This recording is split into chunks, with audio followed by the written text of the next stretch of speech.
আসসালামু আলাইকুম। আজ 8ই মার্চ 2025 সাল। বাংলাদেশের সমসাময়িক বিষয় নিয়ে দুটি কথা বলার জন্য আবার আপনাদের সামনে হাজির হয়েছি।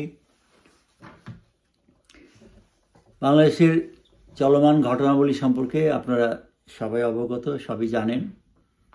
সাম্প্রতিক যে বিষয়টির নতুন সংযোজন ঘটেছে সেটা হচ্ছে যে কোটা বিরোধী আন্দোলনকারী ছাত্ররা যারা স্বৈরাচারী ফ্যাসিস্ট সরকারের পতন ঘটিয়েছিলেন তারা শেষ পর্যন্ত একটি রাজনৈতিক দল নাগরিক পার্টি নামে একটি সংগঠন তৈরি করেছেন। একজন রাজনৈতিক কর্মী হিসাবে আমি তাদের অবশ্যই স্বাগত জানাই। রাজনীতি করার অধিকার, রাজনীতি করার কর্মকাণ্ড অবশ্যই তাদের যুক্তিসঙ্গত। তারা দেশ জাতির জন্য নতুন চিন্তাভাবনা নিয়ে একটি দল পুরানো ঘুরে ধরা সমাজ ব্যবস্থাকে ভেঙে নতুন আঙ্গিকে, নতুন যে সৃষ্টির উল্লাসের সৃষ্টির লক্ষ্যে তারা এগিয়ে এসছেন। আমি অবশ্যই তাকে স্বাগত জানাই। তো দুটি কথা বলতে চাই। আমি এই কোটা আন্দোলনের এই নাগরিক পার্টির যিনি আহ্বায়ক নাহিদ ইসলাম, তার সাথে গত অক্টোবরে আমি দেখা করেছিলাম, কথা বলেছিলাম সামান্য, কিন্তু একটি বিশেষ জরুরি পরিস্থিতির কারণে শেষ পর্যন্ত আলোচনাটা আগায়নি। তিনি সেটা মনে রেখেছেন, জানেন। তার তথ্য এবং বেতার মন্ত্রণালয়ের অফিস কক্ষে আমি কথা বলেছিলাম। নাহিদ ইসলামের বয়স আমি জানি না কত, তো আমার ছোট ছেলের বয়স 40। তো সেটা কথা না, কথাটা হচ্ছে যে নাহিদ ইসলামরা আহ্বায়ক হয়ে যে দল গঠন করেছেন তাদের বয়সের আরও অনেক কম বয়সে, মাত্র 23 বছর বয়সে আমি বাংলাদেশের জাতীয় সংসদের সদস্য নির্বাচিত হয়েছিলাম। আমার প্রতিপক্ষ ছিলেন আওয়ামী লীগের আইনমন্ত্রী বাবু মনোরঞ্জন ধর। তার বয়স ছিল তখন 71 বছর, এখন আমার যে বয়স। সুতরাং নতুন প্রজন্মকে নতুন রাজনৈতিক অঙ্গনে নতুনভাবে চিন্তা চেতনা নিয়ে এগিয়ে আসুক, এটা কোনো খারাপ কিছু নয়। তবে তারা যদি ছাত্রদের নিয়ে এই দল গঠন করেন তাহলে আমার কয়েকটি প্রশ্ন আসে। সেটা হচ্ছে যে আমরা ছোটোবেলা পড়েছি স্কুলে, ছাত্রনং অধ্যয়ন তপ, সংস্কৃত ভাষায় একটা কথা আছে যে শিক্ষা অর্জন করা, জ্ঞান অর্জন করাই ছাত্রদের তপস্যা। সেই ছাত্ররা যদি তাদের স্কুল, কলেজ, ইভেন বিশ্ববিদ্যালয়ের শিক্ষা সমাপ্ত না করে তারা রাষ্ট্রীয় কাজে সক্রিয় হয়ে যায়, তারা অর্থ এবং ক্ষমতার লোভে তাদের নিজস্ব কেরিয়ার গঠন না করে বিভিন্নভাবে সম্পৃক্ত হয়ে যায়, তাহলে আমরা আগামীতে একটি শিক্ষিত জাতি হয়তো নাও পেতে পারি। সুতরাং আমি মনে করি যে শিক্ষাগত যোগ্যতা বা বয়সের একটা বিষয় দেশ জাতি গঠনের একটা নিমিত্ত, অবশ্যই সেই বিষয়টা তারা আশা করি খেয়াল রাখবেন।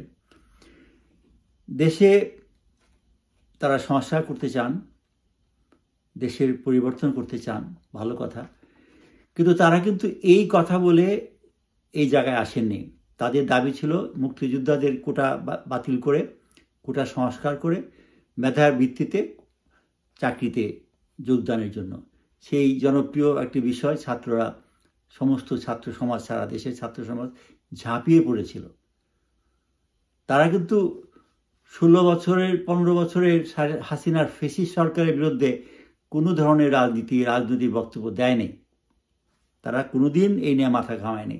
হাসিনা কিভাবে জালিয়াতি নির্বাচন করে ক্ষমতা আসলো, কিভাবে দুর্দণ্ড প্রতাপে বিরোধী দলকে দমন করে তারা ক্ষমতা দম্ভ চালিয়ে যাচ্ছিল, এতে ছাত্রদের কোনো মাথা ব্যথা ছিল না। তাদের দাবি ছিল তারা ছাত্রদের চাকরিতে ভবিষ্যতে যাতে একটা সংস্কার হয়। এই জন্য 2018 সালে ছাত্ররা প্রথম আন্দোলন শুরু করে।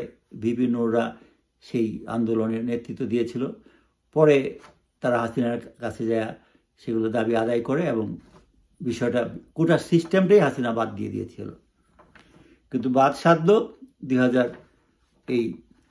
24-এ এসে হাইকোর্ট সুপ্রিম কোর্ট যখন ওই পুরনো বিষয়টা নিয়ে আরও একটা মামলার ভিত্তিতে আবার সেই ইস্যুটা আনলো, তখন ছাত্ররা আবার উত্তেজিত হয়ে উঠলো এবং ক্ষুব্ধ হয়ে উঠলো। আপনারা সেটা জানেন। এবং শেখ হাসিনার কিছু দায়িত্বহীন উক্তি, কিছু বাড়াবাড়ি যেটা তিনি করে যাচ্ছিলেন 15 বছর ধরে, সেটা ছাত্রদের সাথে করে যান।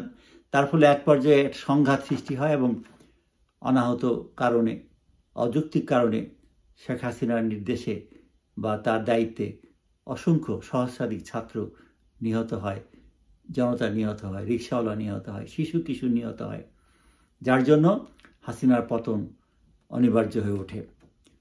ধরে নিলাম ছাত্ররা এই আন্দোলন করেছে, কিন্তু ছাত্ররা কিন্তু কোটা আন্দোলন করেছে। শেখ হাসিনার সাথে তাদের ঝগড়াটা ছিল কিন্তু তাদের কোটা নিয়ে। সেই ঝগড়ার বিরুদ্ধে বিএনপি, জামাত, শিবির, অন্যান্য ছাত্রদল তারা কিন্তু 15 বছর সংগ্রাম করে জেল জুলুম, অত্যাচার, শোষণ, বঞ্চনা অনেক কিছু তারা সহ্য করেছে। কিন্তু সেই আন্দোলনটা তুঙ্গে এসে ছাত্র নেতৃত্বে শেষ পর্যন্ত সফলকাম হয়েছে। নেপথ্যে কিন্তু তারা ছিল, এটা কিন্তু তারা ছাত্ররা আজকে অস্বীকার করতে পারবে না। তো সেই জন্য আজকে এই জন্য কথাটা আসছে যে যদি তারা এখন নির্বাচন চায় না, ডক্টর ইউনূসকে আনা হয়েছে একজন গ্রহণযোগ্য ব্যক্তি হিসাবে, তার মধ্যেও ক্ষমতার কিছু কিছু লোভ কাজ করছে। যে যায় লঙ্কায় সে হয় রাবণ। তিনিও নানা উছিলায়, ছল চাতুরিতে বিভিন্ন লোকজনকে দিয়ে ক্ষমতাকে দীর্ঘায়িত করার চেষ্টা করছে। একজন সমন্বয়ক বলছেন শেখ হাসিনার বিচার না হওয়া পর্যন্ত নির্বাচনের কথা মুখে আনা যাবে না। এগুলো কথাবার্তা খুব দায়িত্বহীন উক্তি, এগুলো দেশদ্রোহিতার সামিল। কারণ গণতন্ত্র ছাড়া কারো ক্ষমতা থাকার অধিকার নাই। শেখ হাসিনার বিরুদ্ধে আমাদের ক্ষোভ কেন ছিল? শেখ হাসিনা কিন্তু দেশে অনেক উন্নতি করেছে, অনেক ভালো কাজ করেছে, কিন্তু সেটা অবৈধ ছিল, কারণ তিনি নির্বাচিত ছিলেন না। তার জন্য সারা দেশের মানুষ তাকে এত ধিক্কার জানিয়েছে। ডক্টর ইউনূস বা আজকে সমন্বয়করা যত ভালোই হন, যত মহানই হন, তারা কিন্তু গণতান্ত্রিকভাবে জনগণের ম্যান্ডেট নিয়ে ক্ষমতায় নাই। সুতরাং আমার কথা হলো নির্বাচিত সরকার ছাড়া অগণতান্ত্রিক কোনো সরকার সে যত ভালোই হোক সেটা বৈধ না, সেটা বৈধতা পাবে না, সেটা গ্রহণযোগ্য হবে না। যদি এদেশের মানুষ সেটা মনে করে, আমাদের কিন্তু আপত্তি নেই। তাহলে আমি আগেও বলেছি, তাহলে একটা নির্বাচন দেন, একটা প্রেসিডেন্ট নির্বাচন দেন, সবাই ইলেকশনে আসুক। জনগণ যদি কোনো ব্যক্তিকে, ডক্টর ইউনূসকে যদি নির্বাচিত করে, আমাদের আপত্তি নেই। তাহলে তারপরে তিনি সংসদ নির্বাচন করতে পারবেন। কিন্তু জনগণের ম্যান্ডেট ছাড়া কারো কিছু কিছু করার ক্ষমতা নাই। 6 মাস অতিক্রান্ত হয়েছে। সেনাবাহিনীর প্রধান বলেছিলেন 18 মাস। তিনি গত সপ্তাহে আবারও উল্লেখ করেছেন। আশা করা হচ্ছে যে ডিসেম্বরের মধ্যে নির্বাচন হবে এবং নির্বাচন কমিশনও সেই পথে হাঁটছে, আমরা আশাবাদী।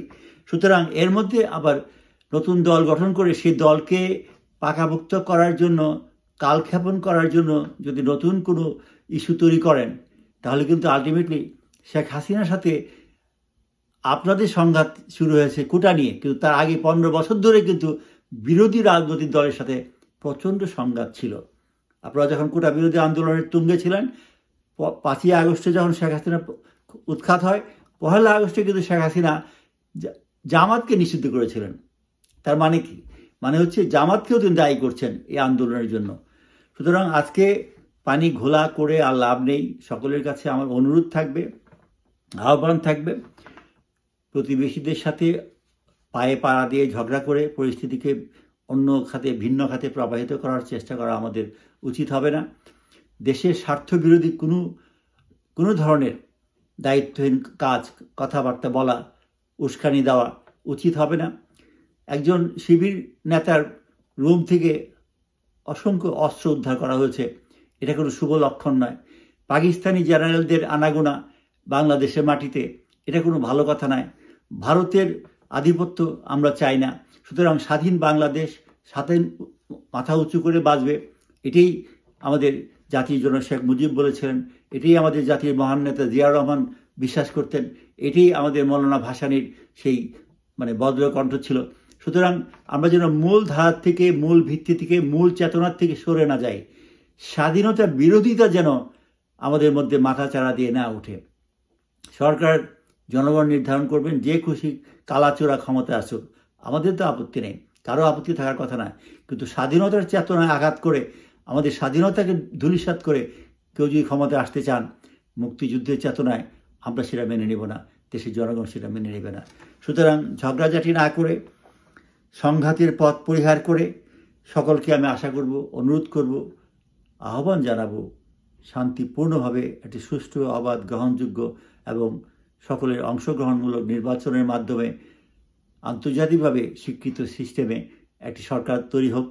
সেই সরকারের মাধ্যমে দেশের বিভিন্ন যেগুলো সংস্কার দরকার সেগুলো আরও করা হোক, দেশ অর্থনৈতিকভাবে এগিয়ে আসুক। এটি আমাদের একমাত্র দাবি, একমাত্র প্রস্তাব।